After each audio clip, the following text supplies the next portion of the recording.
and 3 questions are definite in NEET and 2 questions in IIT mains. So we are starting with group 15 of P block elements. Group 15.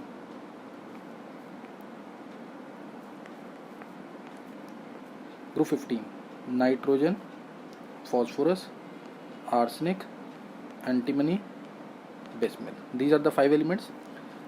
Electronic configuration: helium 2s2 2p1 2p3, phosphorus neon 3s2 3p3, arsenic argon 4s2 3d10 4p3, krypton 5s2 4d10 5p3, xenon 6s2 4f14 5d10 6p3. So this is the general electronic configuration of, this is the configuration of all the elements in group 15. ns2 np3 general configuration इसकी, ns2 np3 ये general configuration इनकी. ns2 np3 इनको हम कहते हैं pnictogens. क्या कहते हैं इनको? Pnictogens, because they produce suffocation. ये निकोजेंस कहते हैं इनको क्योंकि ये सफोकेटिंग होते हैं, इसलिए इनको निकोजेंस कहते हैं, निकोजेंस. और इसमें स्टेट, ऑक्सीडेशन स्टेट कहाँ से कहाँ तक जाएंगी?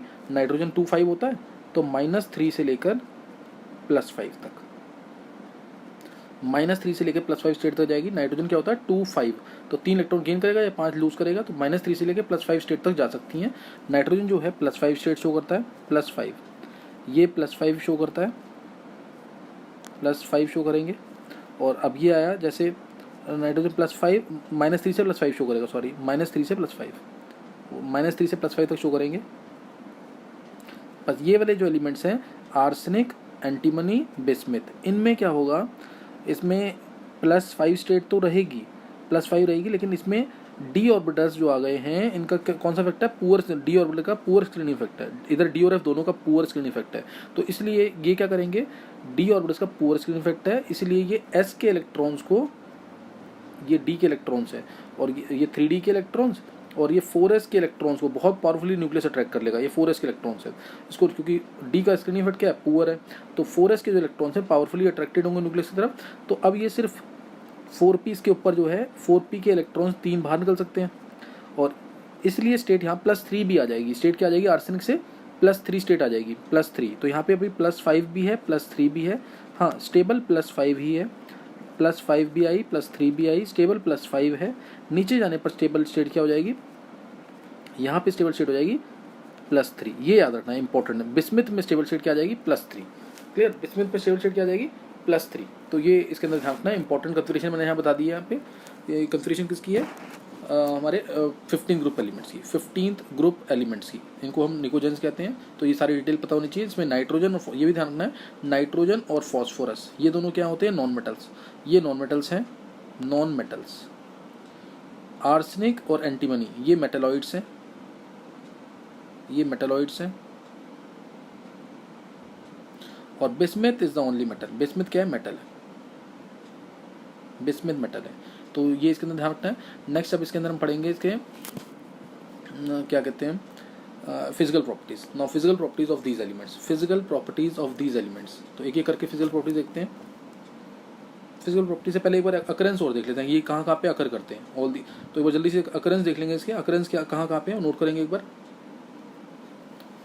अकरेंस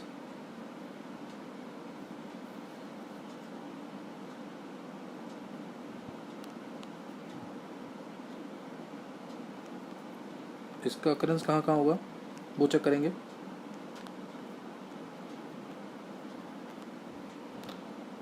अकरेंस तो ये नाइट्रोजन जो है जैसे 2 जगह एग्जिस्ट करता है, ध्यान देना. NaNO3, NaNO3 और KNO3 में, NaNO3 और KNO3 में नाइट्रोजन इधर एग्जिस्ट करता है. और NaNO3 को हम क्या बोलते हैं? Child salt Peter. ये याद रखना, ऑब्जेक्टिव में पूछते हैं कई बार. CHILE, child salt Peter. ये खुद पढ़ने का है, बस जल्दी से मैं बता देता हूँ इसको. और इसको Indian salt Peter, Indian salt Peter, ये ध्यान रखना इसके अंदर. फिर ऐसी फॉस्फोरस जो है वो एपेटाइट फैमिली के अंदर एग्जिस्ट करता है. एपेटाइट फैमिली के अंदर, एपेटाइट फैमिली में फॉस्फोरस. जैसे हमारा आ गया CA3PO4 होल ट्वाइस। एक बार जल्दी सुन लेंगे इसको। अगर मैं यहाँ लिख देता हूँ CaOH whole twice, CaOH whole twice, तो इसको बोलेंगे हाइड्रोक्सी एपेटाइट। ये फॉस्फोरस एग्जिस्ट कर रहा है ना यहाँ पे, हाइड्रोक्सी एपेटाइट।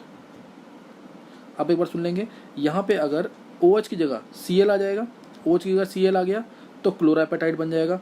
OH की जगह अगर F आ गया तो ये फ्लोराएपेटाइट बन जाएगा। फ्लोराएपेटाइट इसके इसमें बनेगा, इसमें क्लोराएपेटाइट। तो like this phosphorus exist in apatite family. Apatite family के अंदर फॉस्फोरस एग्जिस्ट करेगा। तो ये इसके अंदर ध्यान रखना है हमें कि एपेटाइट फैमिली में क्या है, फॉस्फोरस है। और आर्सेनिक, एंटीमनी और बिस्मथ, ये सल्फाइड मिनरल्स की फॉर्म में। आर्सेनिक, एंटीमनी और बिस्मथ, सी ना, आर्सेनिक, एंटीमनी, बिस्मथ, ये exist in sulphide minerals. Sulphide के जो मिनरल्स होते हैं उसमें एग्जिस्ट करेंगे। क्लियर? तो ये इनका अकरेंस है, this was there occurrence. Next अब नोट करेंगे यहाँ से physical properties. Physical properties, clear? Now physical properties of physical properties. ये एनसीईआरटी में बिल्कुल एग्जैक्टली दे रखा है, तो पूरा टेबल दे रखा है इसका, उस टेबल को ही पढ़ा रहा हूँ मैं आपको। तो फिजिकल प्रॉपर्टीज में क्या क्या आ जाएगा इसके अंदर? पहला तो एटॉमिक रेडियाई। फर्स्ट क्या है? Atomic radii, nitrogen, phosphorus, arsenic, antimony, bismuth. तो इसमें सोचना नहीं कुछ भी, नीचे आने पर एटॉमिक रेडियाई क्या करेगा? इंक्रीज करेगा। एटॉमिक रेडियाई क्या करेगा? एटॉमिक रेडियाई पहला, इट विल इंक्रीज। नीचे आने पर क्या होगा? शेल बढ़ेंगे, इनर शेल्स बढ़ेंगे, स्क्रीनिंग इफेक्ट बढ़ेगा तो साइज बढ़ जाएगा। नीचे आने पर शेल्स बढ़ेंगे, इनर शेल्स बढ़ेंगे, साइज बढ़ जाएगा स्क्रीनिंग इफेक्ट बढ़ने की वजह से। इसलिए हमारा जो नीचे जाने पर रेडियाई इंक्रीज करेगा। ये पहला पॉइंट इसका। तो नीचे आने पर एटॉमिक रेडियाई इंक्रीज करेगा because of increase in number of inner shells. तो और सेकंड पॉइंट आ गया हमारा इसी के अंदर, आयनिक रेडियाई। ये एटॉमिक हो गया। दूसरा आयनिक रेडियाई। आयनिक रेडियाई क्या होगा? आयनिक रेडियाई में जैसे ये अब आया, अगर मैं सब पे स्टेट -3 मानूँ तो नीचे पे इंक्रीज करेगा। सब पे n पे -3 मान लिया, p पे -3, as पे -3, sb पे -3, bi पे -3, तो एटॉमिक रेडियाई नीचे आने पर क्या करेगा? आयनिक रेडियाई नीचे आने पर क्या करेगा? इंक्रीज करेगा। बट एक्चुअल में क्या होता है? n होता है -3, p होता है -3, as भी कई बार -3 में आ सकता है, और sb आया +3 में, sb आया +3 में, और bi आया +3 में। तो इसलिए इन दोनों का साइज तो छोटा हो जाएगा। +3 आने से कैटायन बन गया तो साइज बहुत छोटा हो जाएगा। इसमें तो इंक्रीज। उसके बाद क्या होगा? यहाँ से AS3 माइनस बड़ा, और Bi +3 SB +3 से तो बड़ा होगा ही, क्योंकि शेल जाना है इसके अंदर, नीचे है ग्रुप के अंदर, तो ये यहाँ पे, तो ये ऑर्डर आ जाएगा।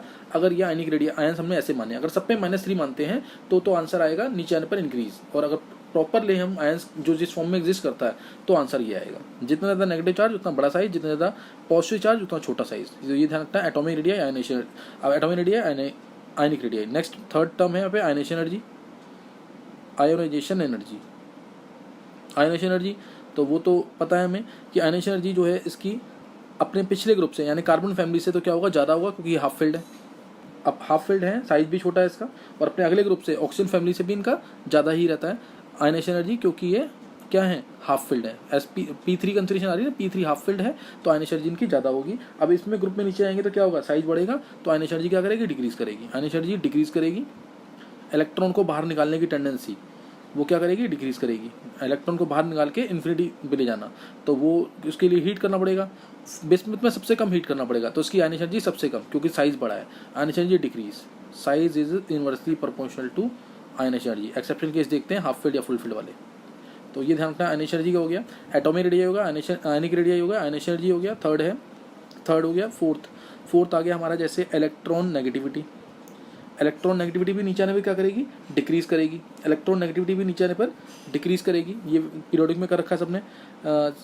जितना छोटा साइज उतनी जल्दी वो शेयर्ड पेयर ऑफ इलेक्ट्रॉन्स को अपनी तरफ खींचेगा। जैसे जितना छोटा साइज होगा उतनी जल्दी शेयर्ड पेयर ऑफ इलेक्ट्रॉन्स को ये एलिमेंट उतना जल्दी खींचेगा। तो नाइट्रोजन की तो इलेक्ट्रॉन नेगेटिविटी वैल्यूज भी दी गई हैं, नाइट्रोजन की, फॉस्फोरस की, आर्सेनिक की, एंटीमनी की, बिस्मथ की, ये इलेक्ट्रॉन नेगेटिविटी भी दी गई है पॉलिंग स्केल पे, तो कुछ उससे भी पता लग सकता है। नीचे आने पर इलेक्ट्रॉन नेगेटिविटी क्या करेगी? डिक्रीज करेगी। वैल्यूज जैसे नाइट्रोजन की 3 है, फॉस्फोरस की 2.1 है, और आर्सेनिक की 2 के आसपास है, फिर इन दोनों की 1.9 के आसपास दोनों। तो इलेक्ट्रॉन नेगेटिविटी क्या कर रही है? नीचे आने पर डिक्रीज कर रही है। नाइट्रोजन बहुत इलेक्ट्रॉन नेगेटिव है, थर्ड मोस्ट इलेक्ट्रोनेगेटिव एलिमेंट है पूरे टेबल के अंदर, सही ना।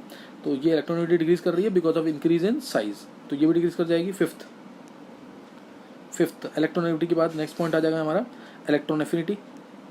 इलेक्ट्रॉन एफिनिटी, तो इलेक्ट्रॉन एफिनिटी जो है ये हमने पढ़ा हुआ है। इलेक्ट्रॉन एफिनिटी, इलेक्ट्रॉन को गेन करने की टेंडेंसी, तब एनर्जी जो रिलीज होगी। तो नाइट्रोजन तो इलेक्ट्रॉन गेन करेगा नहीं क्योंकि साइज छोटा है, स्टेबल है, साइज छोटा है, हाफ फील्ड है। नाइट्रोजन क्या है, हाफ फील्ड, बाकी सारे भी हाफ फील्ड है, लेकिन नीचे आने पर उनकी स्टेबिलिटी थोड़ी थोड़ी कम हो जाएगी।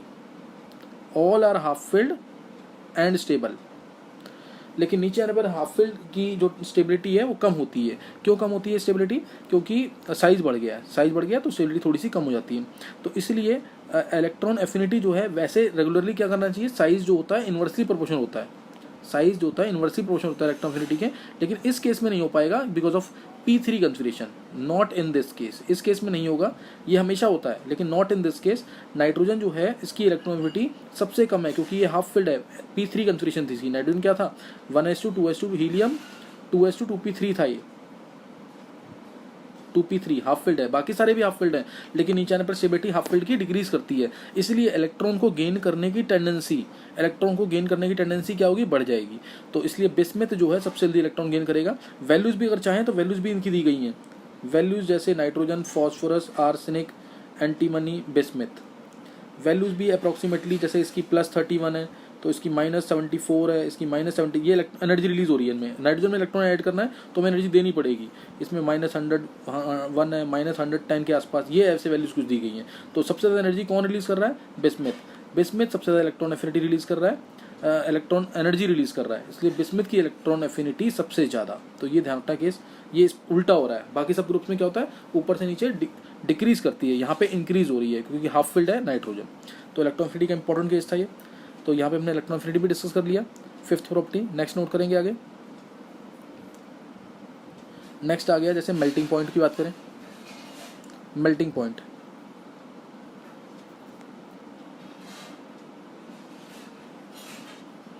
मेल्टिंग पॉइंट की बात करें, और मेल्टिंग पॉइंट के अंदर, मेल्टिंग पॉइंट में जैसे अब नाइट्रोजन है वो N2 की फॉर्म में है, P4 की फॉर्म में है, आर्सेनिक AS4 भी लिख सकते हैं इसको, नहीं तो आर्सेनिक, एंटीमनी, बिस्मथ, ये मेटेलिक फॉर्म में एग्जिस्ट करते हैं क्योंकि मेटेलॉइड्स थे, ये दोनों मेटेलॉइड्स थे ना, आर्सेनिक और एंटीमनी क्या थे, मेटेलॉइड्स थे। तो इसमें थोड़ा मेटेलिक सॉलिड्स का जो मेल्टिंग पॉइंट होता है वो ज़्यादा होता है। मेटेलिक सॉलिड्स हैं, इनका मेल्टिंग पॉइंट क्या होगा, ज़्यादा होगा। किससे, ये मॉलिक्यूलर सॉलिड्स हैं, ये क्या है, मॉलिक्यूलर सॉलिड्स हैं, ये क्या है, मेटेलिक सॉलिड्स हैं, मेटेलिक सॉलिड्स।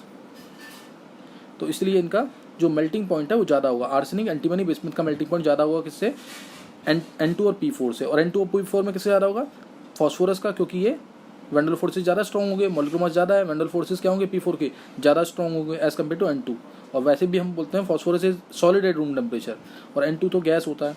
तो अगर मैं मेल्टिंग पॉइंट की बात करूँ तो सबसे ज़्यादा मेल्टिंग पॉइंट आर्सेनिक का, मतलब यहाँ से यहाँ तक इंक्रीज, एक तरह से नाइट्रोजन से फॉस्फोरस तक इंक्रीज, फिर आर्सेनिक तक इंक्रीज, और उसके बाद डिक्रीज, उसके बाद डिक्रीज, ये आ जाएगा। N2 से P4 इंक्रीज, P4 से AS भी इंक्रीज, AS से SB डिक्रीज, फिर डिक्रीज। तो AS का सबसे ज़्यादा है क्योंकि मेटेलिक सॉलिड है, मेटेलिक बॉन्ड की स्ट्रेंथ जो होती है डाउन द ग्रुप डिक्रीज करती है।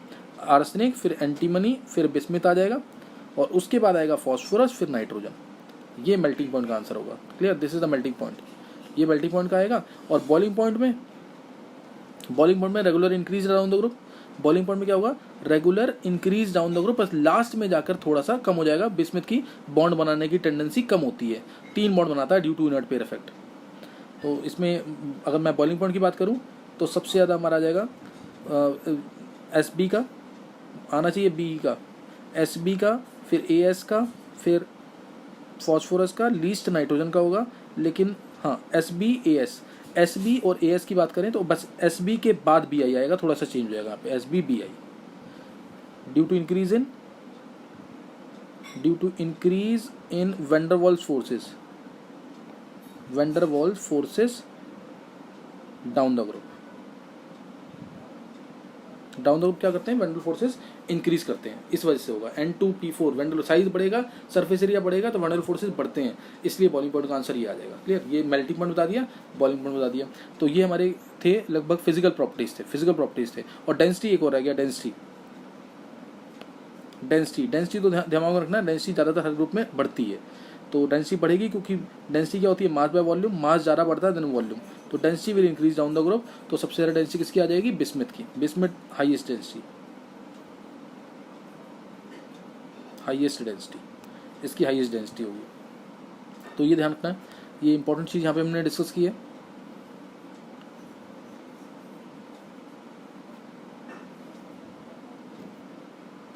नेक्स्ट नोट करेंगे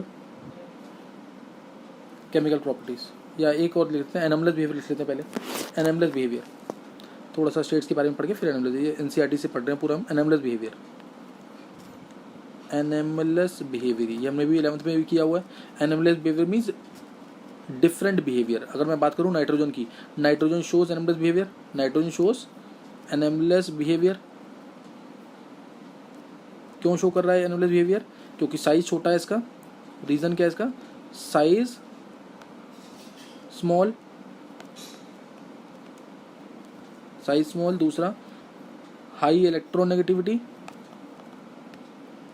तीसरा absence of vacant D orbitals. इसके पास कोई वेकेंट डी ऑर्बिटल्स नहीं है, क्योंकि लास्ट में क्या आता है 1s2 2s2 2p3, 2p3 है, 2d तो होंगे नहीं, है ना। तो इसलिए ये एनोमलस बिहेवियर शो करेगा। नाइट्रोजन क्या शो करेगा, एनोमलस बिहेवियर। तो ये इसके अंदर ध्यान रखना, नाइट्रोजन शो एनोमलस बिहेवियर, यानी इसकी प्रॉपर्टीज डिफरेंट होंगी। जैसे अगर हम बात करें एग्जाम्पल NF5 नहीं बन रहा, डज नॉट एग्जिस्ट,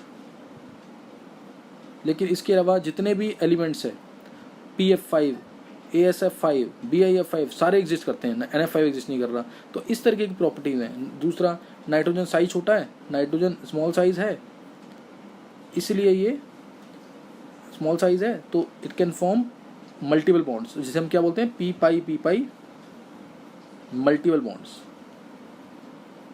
ये बनाएगा। Nitrogen small size can form P pi multiple bond. जैसे हमारा NO एग्जिस्ट करता है, NO ये एग्जिस्ट करता है, बात समझ रही कि नहीं है, N2O एग्जिस्ट करता है, लेकिन फॉस्फोरस के ऐसे कंपाउंड या बाकी नीचे एलिमेंट्स के कंपाउंड्स ये एग्जिस्ट नहीं करते। तो ये एनोमलस बिहेवियर है। Nitrogen can form P pi multiple bonds, तो ये एनोमलस बिहेवियर है। और इसके हम ऐसे ही बहुत सारे आगे पढ़ेंगे, तो उसको हम ऐड ऑन कर सकते हैं इसके अंदर। तो एनोमलस बिहेवियर के 2 एग्जाम्पल दे दिए मैंने, पूछा give 2 examples to show anomalous behaviour of nitrogen, ऐसे क्वेश्चन आ सकता है। तो ये मैंने 2 दे दिया, आगे भी बहुत सारे आएंगे इसके। नेक्स्ट नोट कर रहा है, और ये किस वजह से, इन 3 प्रॉपर्टीज़ की वजह से। क्लियर। नेक्स्ट नोट करेंगे आगे, ऑक्सीडेशन स्टेट्स। एनोमलस बिहेवियर हो गया, ऑक्सीडेशन स्टेट। अब ऑक्सीडेशन स्टेट,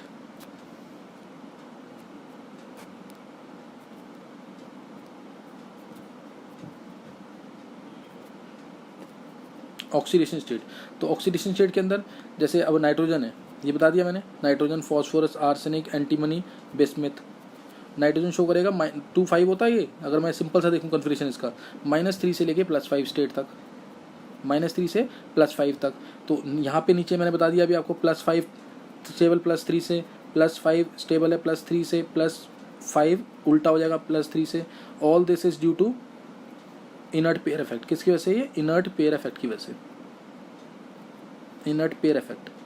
मैंने बताया ना, इसमें डी ऑर्बिटल्स का पुअर स्क्रीनिंग इफेक्ट है, so they are not allowed to take part in bond formation. ये इनर्ट पेयर इफेक्ट होता क्या, वो नोट कर लेंगे। The reluctance of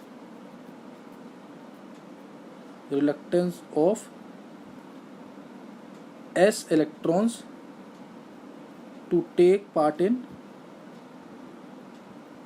bond formation में ये पार्टिसिपेट नहीं कर सकते। तो ये क्यों नहीं कर सकते, due to poor screening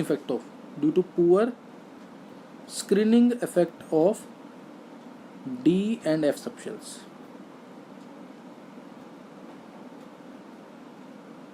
they are reluctant to take part in, ये पार्टिसिपेट नहीं करेंगे, इसलिए ये इनमें आएगा, इनर्ट पेयर इफेक्ट इनमें आएगा। ध्यान रखना, inert pair effect in elements के अंदर आएगा सिर्फ। और फॉस्फोरस में क्या स्टेबल स्टेट हो जाएगी, +3 स्टेबल स्टेट हो जाएगी। तो इस वजह से इनकी बहुत सारी प्रॉपर्टीज़ हैं जो भी हम स्टडी करेंगे इनर्ट पेयर इफेक्ट की वजह से। बस ये ध्यान रखना है कि आर्सेनिक में +5 स्टेबल है, बिस्मिथ में भी +5 स्टेबल है, लेकिन आर्सेनिक में और एंटीमनी में, आर्सेनिक में और एंटीमनी में +5 स्टेबल है, लेकिन बिस्मिथ के अंदर बहुत इंपॉर्टेंट +3 ज़्यादा स्टेबल है, बिस्मिथ में +3 ज़्यादा स्टेबल है।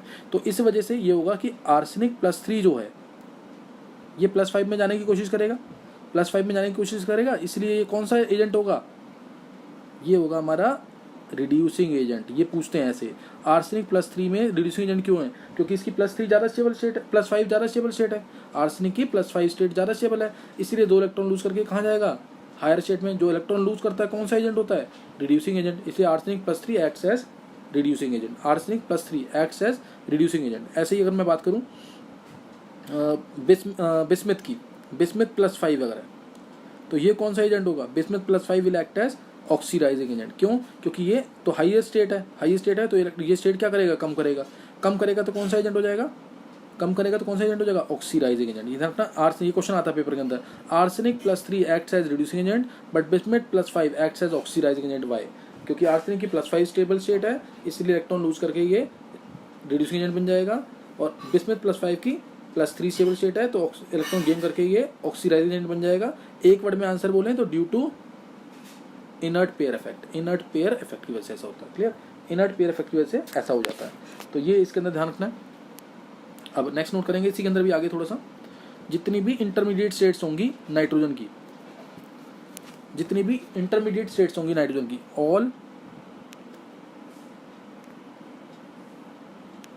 All intermediate states of nitrogen acts as, जितनी भी इंटरमीडिएट स्टेट है नाइट्रोजन की, दे विल एक्ट एज, वो क्या किसका काम करेगी, इंटरमीडिएट स्टेट है तो किसका काम करेगी, दे विल शो सॉरी यहाँ पे लिखना, they will show disproportionation reaction. क्या शो करेंगे, all intermediate states of nitrogen show disproportionation reaction, disproportionation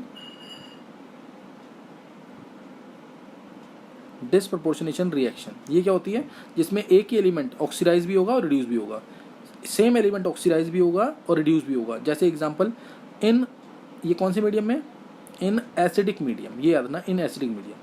इसका क्वेश्चन आता है पेपर के अंदर, एनसीईआरटी में भी दे रखा है कि what happens when nitrous acid is heated. Nitrous acid को अगर हीट करते हैं, NO2 HNO2 नाइट्रस एसिड है ये, HNO2 ये क्या है, नाइट्रस एसिड,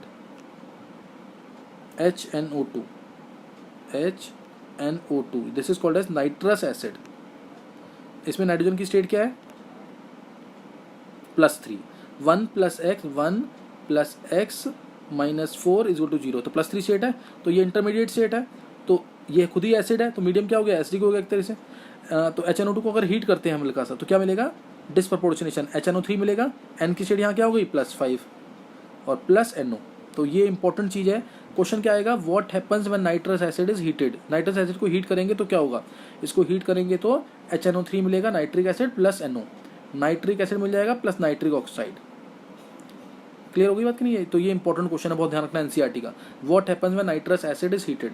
ऐसे ही और जो इंटरमीडिएट स्टेट होंगी फॉस्फोरस की, वो भी डिस्प्रपोर्शनेशन शो करेंगी। All intermediate state of phosphorus will show disproportionation in acidic and basic medium both. तो ये ध्यान रखना इसके अंदर, जैसे नाइट्रोजन की है, मैं सेम चीज़ है बिल्कुल, ऑल इंटरमीडिएट स्टेट ऑफ, ऊपर वाली लाइन सेम है, of phosphorus show disproportionation in acidic, ये फॉस्फोरस की बात कर रहे हैं इधर, एसिडिक एंड बेसिक मीडियम, दोनों मीडियम में। क्यों, क्योंकि फॉस्फोरस की बहुत स्ट्रॉन्ग टेंडेंसी होती है +5 में जाने की, फॉस्फोरस की बहुत स्ट्रॉन्ग टेंडेंसी होती है +5 में जाने की। इसमें क्वेश्चन आएगा सेम ऐसे ही, H3PO3, इसमें P की स्टेट क्या है, +3, 3 + x -6 +3 स्टेट है। इसको जैसे ही हम हीट करते हैं, इसका नाम है फॉस्फोरस एसिड और फॉस्फोनिक एसिड, फॉस्फोरस एसिड। तो इसको हीट करेंगे तो H3PO4 मिलेगा, फॉस्फोरिक एसिड या ऑर्थोफॉस्फोरिक एसिड प्लस PH3। तो ये फॉस्फोरिक एसिड है या ऑर्थोफॉस्फोरिक एसिड, फॉस्फोरिक एसिड या फिर orthophosphoric acid plus PH3, phosphine gas. ये फॉस्फिन गैस है, फॉस्फिन, रॉटन फिश लाइक स्मेल होती है, याद रखना, बहुत इंपॉर्टेंट इक्वेशन है ये, phosphine gas, रॉटन fish like smell. तो ये फॉस्फोरस एसिड को हीट करेंगे तो फॉस्फोरिक एसिड मिलेगा प्लस PH3 मिलेगा। तो ये यहाँ पे ऑक्सीडेशन स्टेट्स के बारे में हो गया। ये इंपॉर्टेंट रिएक्शन है दोनों की दोनों, ये जरूर याद रखना। Both equations are very important. What happens when nitrous acid is heated, what happens when phosphorous acid is heated. H3PO2 भी होता तब भी सेम आंसर आता इसमें। H3PO2 को भी हीट करते तो भी सेम आंसर आता। तो ये आगे यहाँ पे नेक्स्ट नोट करेंगे आगे हम। नेक्स्ट नोट करेंगे यहाँ से chemical properties. Now chemical properties of group 15, chemical properties.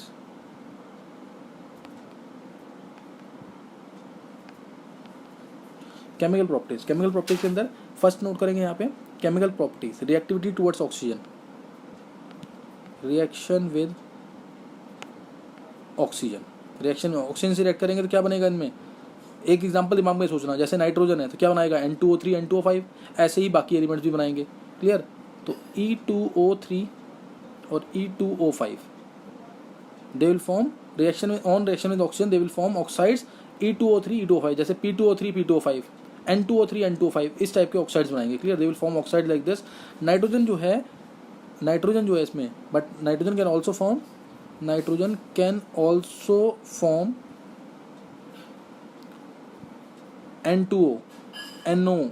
Nitrogen तो अपने सारे स्टेट्स में ऑक्साइड शो करता है, हम आगे इसको पढ़ेंगे। N2O, NO, ये इस टाइप के बहुत सारे ऑक्साइड बनाता है। N2O, NO, N2O3, NO2, N2O5, इस तरह के बहुत सारे ऑक्साइड बनाता है नाइट्रोजन। और लोअर ऑक्साइड्स जो हैं, ये लोअर ऑक्साइड्स है ना, ये फॉस्फोरस आर्सेनिक नहीं बनाते। N2O, NO, phosphorus arsenic antimony bismuth नहीं बनाएंगे ये लोअर ऑक्साइड। रीज़न क्या है इसका, कि नाइट्रोजन जो है इसका स्मॉल साइज है, इंपॉर्टेंट क्वेश्चन है यहाँ पे, स्मॉल साइज है, so it can form p pi multiple bonds with multiple bonds. Nitrogen का साइज छोटा तो p pi मल्टीपल बॉन्ड्स बनाएगा, इसलिए स्टेबल है। फॉस्फोरस नहीं बना पाएगा क्योंकि उसका साइज बड़ा है, फॉस्फोरस नहीं बना पाएगा, इसका साइज बड़ा है, तो ये एग्जिस्ट करती हैं, but not that of phosphorus. ये ध्यान रखना, nitrogen, carbon, nitrogen, oxygen and to some extent sulphur, ये लाइन याद रख लेना, इंपॉर्टेंट है। To some extent sulphur can form p pi multiple bonds, ये बनाते हैं because due to their small size, ये जानता है, ये वाले एलिमेंट बनाता है इसमें, इस लाइन को भूलना नहीं है। तो इसमें नाइट्रोजन आ गया और क्या आ गया, नाइट्रोजन आ गया और ऑक्सीजन आ गया, दोनों का साइज छोटा तो क्या बना देंगे p pi मल्टीपल बॉन्ड, इसलिए एग्जिस्ट करेंगे। लेकिन फॉस्फोरस का साइज बड़ा है तो वो नहीं बना पाएगा, तो एग्जिस्ट नहीं करेगा। और इसमें क्वेश्चन ऐसे भी आता है, ये आगे भी करेंगे, ऑक्सीजन इसके अंदर ऐसे भी आता है कि नाइट्रोजन की ऑक्साइड्स हैं, इनका nitrogen oxides have open chain structure, open chain का स्ट्रक्चर होता है, but phosphorus oxides of phosphorus have, ये एक इंपॉर्टेंट क्वेश्चन है बोर्ड के लिए, have cage like structure, cage like. तो सेम आंसर लिख के आना है इसके। नाइट्रोजन की ऑक्साइड्स कोई भी ले लेंगे हम, उसका कैसे स्ट्रक्चर है, ओपन, जैसे N2O लिया तो स्ट्रक्चर ये बन गया, रेजोनेंस होगी इसके अंदर। लेकिन मैं फॉस्फोरस लेता हूँ तो फॉस्फोरस की ऑक्साइड का केज लाइक स्ट्रक्चर होता है। फॉस्फोरस की ऑक्साइड कोई भी लेंगे तो केज लाइक स्ट्रक्चर यानी क्लोज चेन स्ट्रक्चर होगा, इस तरीके से। जैसे फॉस्फोरस ले लिया मैंने,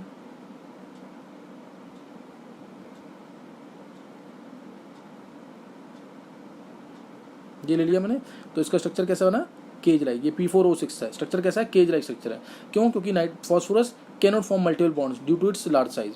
नाइट्रोजन जो है p pi मल्टीपल बॉन्ड बना सकता है, फॉस्फोरस नहीं बना सकता because of it large size, इसलिए इसकी ऑक्साइड का स्ट्रक्चर कैसा होगा, केज लाइक होगा। तो ये प्रॉपर आंसर लेके आना, 1 मार्क में क्वेश्चन आ सकता है। नेक्स्ट नोट करेंगे reactivity towards hydrogen. Reactivity second point है, पहला रिएक्टिविटी टुवर्ड्स ऑक्सीजन था, अब reactivity towards oxygen hydrogen. Reaction with hydrogen, अब हाइड्रोजन से रिएक्ट करेगा तो क्या बना देगा, ये हाइड्रोजन से रिएक्ट करते क्या बना देगा, NH3 PH3 ASH3 SBH3 BiH3, hydrate बन जाएगी कि नहीं। N2 + H2 क्या बन जाएगा, NH3, N2 + H2 NH3, P phosphorus + H2 PH3, इस तरह से हाइड्रेट्स बन जाएंगी। क्लियर, ये हाइड्रेट्स बन जाएंगी। अब इनकी अब ये स्टेबल है कि नहीं, हीट करने पर स्टेबल है कि नहीं। बात करें अगर NH3 है, इसको हीट करेंगे तो ये N2 प्लस 3/2 H2 देगा। ऐसे ही हीट करने पर स्टेबल यानी थर्मल स्टेबिलिटी